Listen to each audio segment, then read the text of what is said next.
when they took you from Africa and they banned you from being called Kunta Kinte, Rasul or Muhammad. That's right.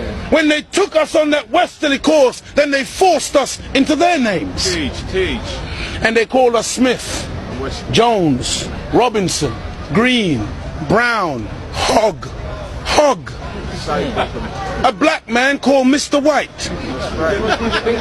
And when we go to China, and we put our passport down, and the Chinese immigration control official looks at that passport and he sees Mr. White, he expects to see a white man. And when he sees the black man, he says, uh-oh, this man doesn't know who he is.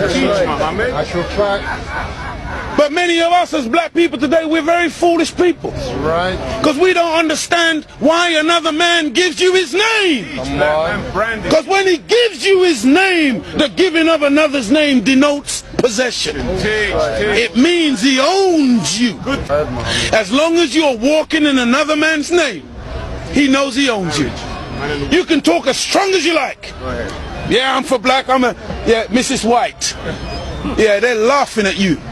Because they know that when you take another's name, that's why in marriage, in the tradition of marriage, the woman takes the man's surname. Go ahead. And leaves her maiden name, because that taking of the other's name denotes possession. In the event of divorce, you don't walk around with the other man's name. You now relinquish that name because you're no longer with that one.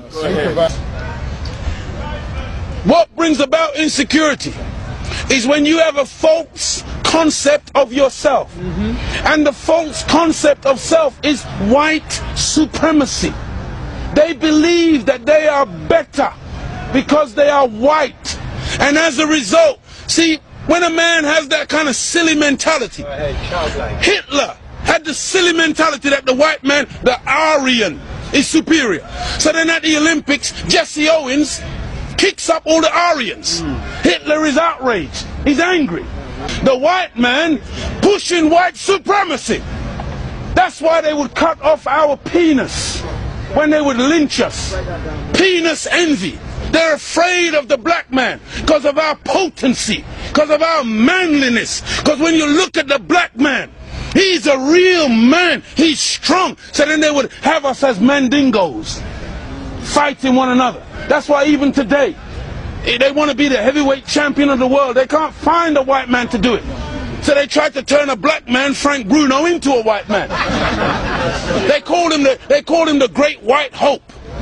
They're desperate. We're not allowed to play golf. Why are we not allowed to play golf? Because we are inferior. We can't play the game. But let one black man into golf. Then all of a sudden there's a tiger in the woods. And he doesn't just play golf, he becomes the master. We're not allowed to play tennis. Let black people into tennis. We go straight to Wimbledon and win it in 1935. A black woman. Now Venus and Serena, they run out of opponents. They have to play each other.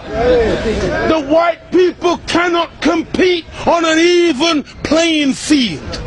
They let us into athletics. You can't run like us.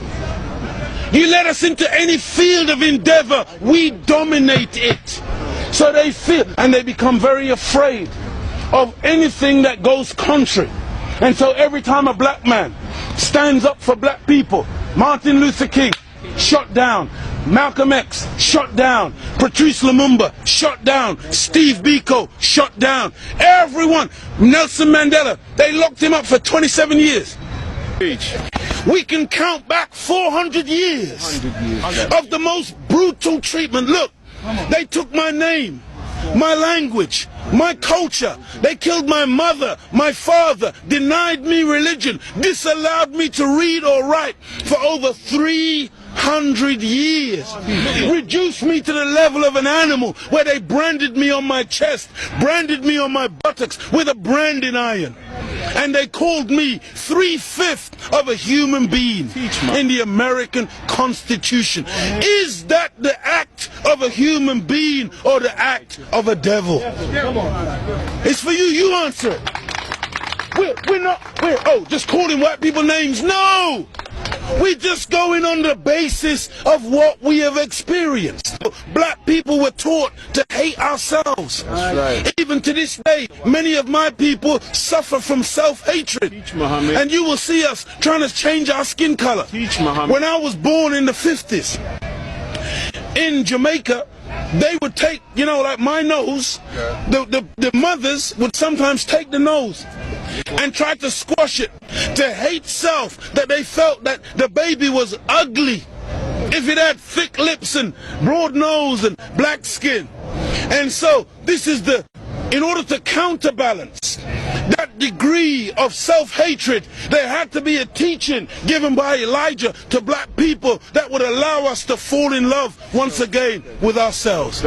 See, because look, I know you're a wise man, and so you must understand that I'm a baby in wisdom, but I'm not a fool. And he's saying here today that the Caucasian is in fact the oldest group on the planet. I beg to differ. Look, one of the most famous anthropologists is Professor Leakey. And when Professor Leakey went in search of the origin of human beings and human species, he didn't stop very long in Europe. He went to Africa. And the oldest bones and the oldest human beings to this day that you call Zinjanthropus, using the Latin meaning Zin and Xanthropus, meaning a black man, that oldest man, they say, is millions of years old. You went back and found one even older than that. You called her Lucy, a black woman. Go ahead. And every sensible historian, anthropologist today agrees that the black man is the father of human beings. Even your geneticist, Mr. Mendel. Go ahead, go ahead. You have Mendel's law. Go ahead. Mendel says that light eyes are recessive, light skin is recessive. You can take the recessive, the dark skin is dominant, the dark eyes are dominant. You can take the recessive from the dominant, but you can't get the dominant from the recessive. This is Mendel's law. And so all of your scientists have proved that you can't look. Black is not even a color. That's right. Black is the mother and father of all colors. And if you want a baby, even if the woman is a white woman, the baby has to come out of the triple darkness of her womb. And this is the origin of all life. Within the black, you have the whole color spectrum. But in white, two white people laying down together, they can only produce white. But two black people in darkest Africa can lay down together and produce albino with blonde hair and blue eyes. That's right. Teach, Muhammad. This happens all the time. And so we need to really get these facts correct today and understand that as gray as your hair is, you are listening to your father today. Teach, Muhammad. This is daddy talking. Teach. And we mustn't turn. No, this is true. I'm not mocking. The white man, he came into what he called a new world. Teach, Muhammad. And so all of a sudden you started to name things. Teach, Muhammad. So that's why you called it America, based on, what was his name? Amerigo Vespucci, a Caucasian. Africa. That's why you called it Africa, based on the European explorer called Africanus. You went into America, you called it New York. That's right. Because it was new to you. New England. You called it New England. That's right. You called it New Zealand. You called it Newfoundland. Because it was new to you. But to us, we were already there. That's why we're called aboriginals. From Ab, meaning abstracted from the Father. Muhammad. From God himself. Original, meaning the first. But you won't find Caucasian people calling themselves aboriginal anywhere on the planet. Because you're the new man, Paul Newman. From one blood came all human beings, but we produced you from us. Look at this. Even the word human, you've heard the term of a darker hue.